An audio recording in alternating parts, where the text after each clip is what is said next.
His memorandum of understanding, as David Rode is reporting, and we'll talk to him about it in a second, and everybody else is reporting, this is a dream. They can't believe they got what they got from Donald Trump. And just a couple of things from the Wall Street Journal editorial page.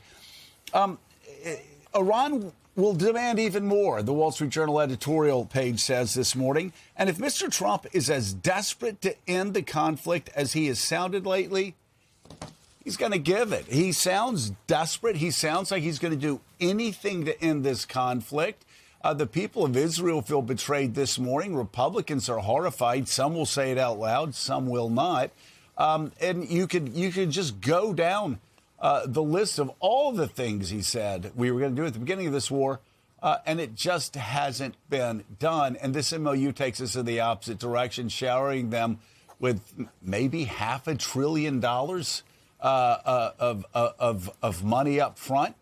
If you add all the things up that the Wall Street Journal was talking about yesterday, and then beyond that, they get to rebuild their economy and act as if they're Luxembourg, as if they're not the epicenter of international terrorism, because Donald Trump says they can.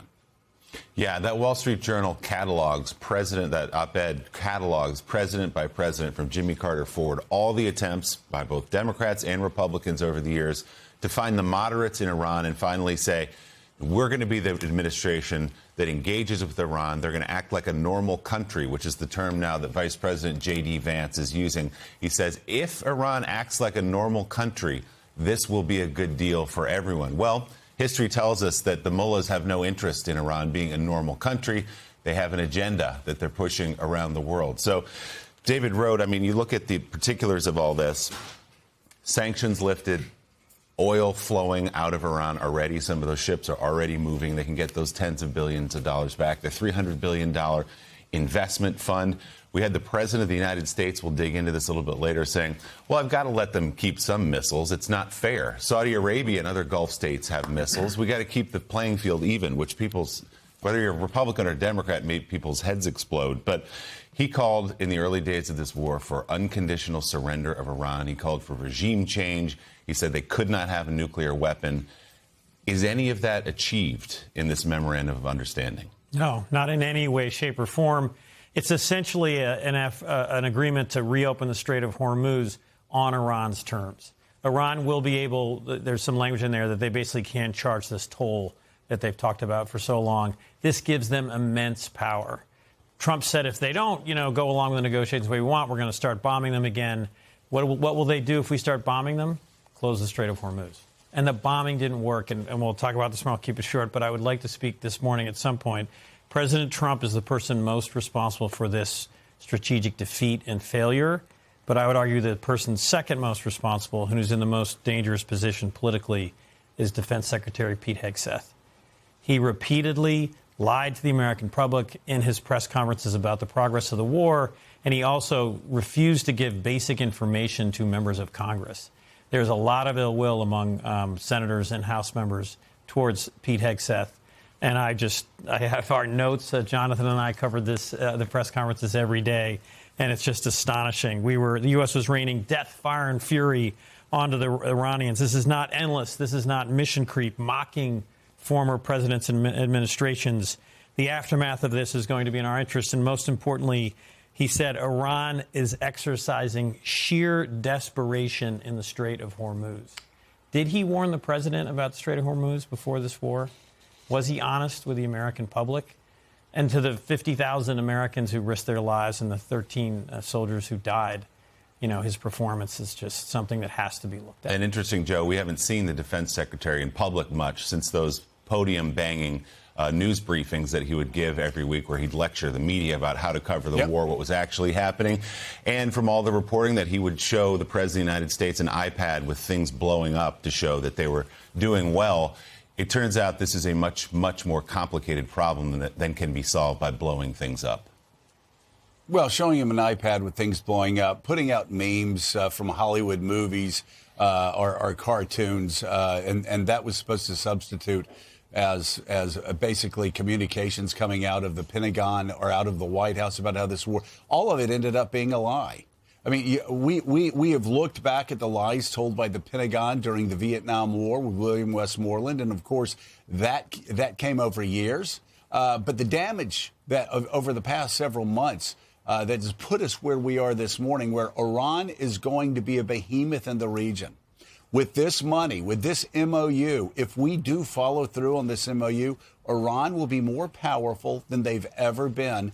The Iranians know it and are jubilant about this victory that they've achieved, and they're calling it what it is for them, a victory.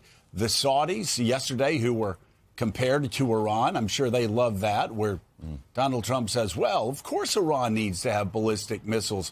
I mean, if Saudi Arabia has ballistic missiles, how the hell can I tell Iran they can't have ballistic missiles? Really? Well, because just about a month or two ago, it was Pete Hegseth telling us that all the ballistic missiles had been destroyed. They're giving us numbers, we've killed 70% are gone, 80% gone, 90%. We have reduced it to crux. And Donald Trump telling reporters and anybody else who would listen that they don't love America, that they're rooting against the troops. If we admit that the Iranians still have ballistic missile capability, now he's admitting it. They're all admitting it. And Jonathan Lemire, Donald Trump has a much bigger problem than with lefties in the Progressive Caucus in the House and the Senate. He's got problems with his own Republicans. He's got problems with conservatives. He's got, for good reason, problems with the Wall Street Journal editorial page.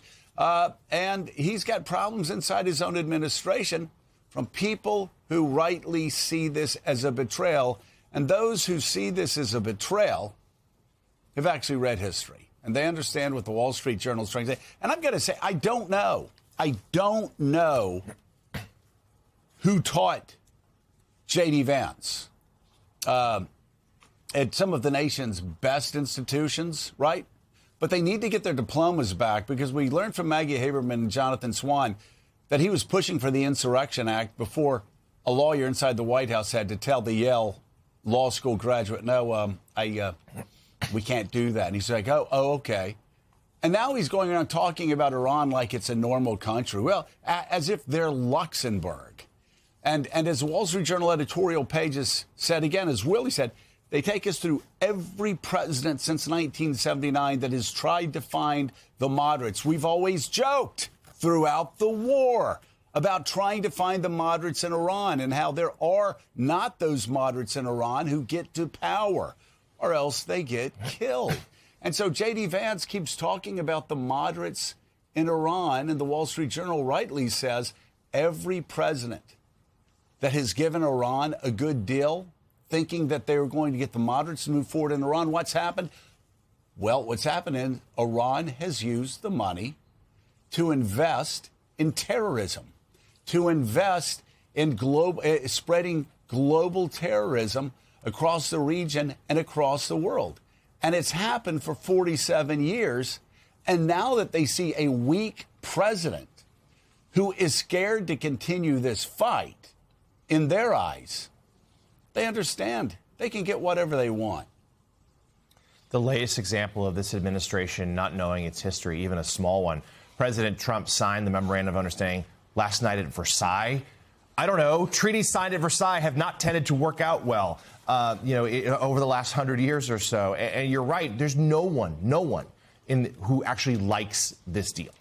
Even President Trump's efforts to spin it seem for him fairly half-hearted. I should note he flew back from France last night. He's still up posting on Truth Social to trying to defend it. The Iran hawks deeply disappointed. We have seen an open rebellion on the right, administration going after like Ted Cruz and others. Lindsey Graham, of course, found a way to get there to support Trump, though he's putting a skeptical eye on Vice President Vance, because Vance has become the face of these negotiations in recent days. I mean, you just tick through it.